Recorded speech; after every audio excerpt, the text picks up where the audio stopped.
Premier Doug Ford says he's answering the call to get rid of homeless encampments across the province. His government announcing today more funding for housing supports and much stricter penalties for encampment drug users. Eric Viano has more. These encampments are taking over public spaces, with illegal drug use happening out in the open, creating huge safety risks for people and communities.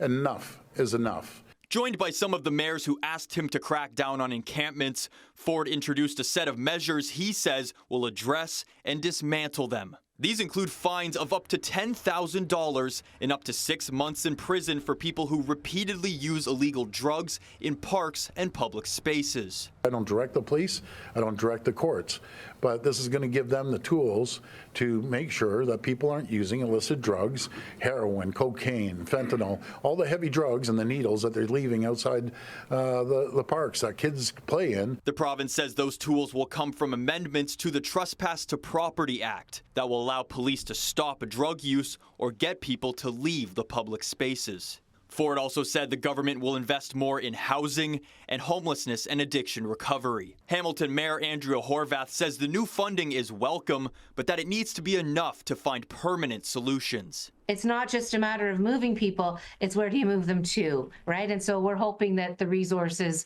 come from both orders of government, frankly, and I was happy to see that there's some money coming, but we don't know how much Hamilton is going to be receiving. It has to be enough resources to actually help us with the permanent solutions. However, Horvath says she doesn't understand how someone experiencing homelessness could ever pay a $10,000 fine for public illicit drug use. It's one thing to say to folks you can't consume illicit drugs publicly, and I get that. I understand why that's a problem.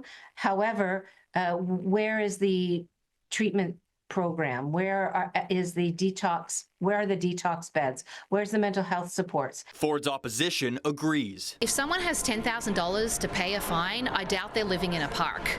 It is cheaper to find a permanent home for someone than it is to send them to jail, and it's a lot more effective in getting them to rebuild their lives. This government's priorities are all wrong. I understand we have a problem and we have to move people off our streets, but we need to house them somewhere. And I'd like to see the plan where we will house them other than in our jails and give them the treatment that they need. This is not compassionate intervention, and it is only political grandstanding. It is the middle of winter, and it is the last day of the legislature. If they were committed to doing something, anything, they would have done it before today. Eric Viano, CHCH News, Queen's Park.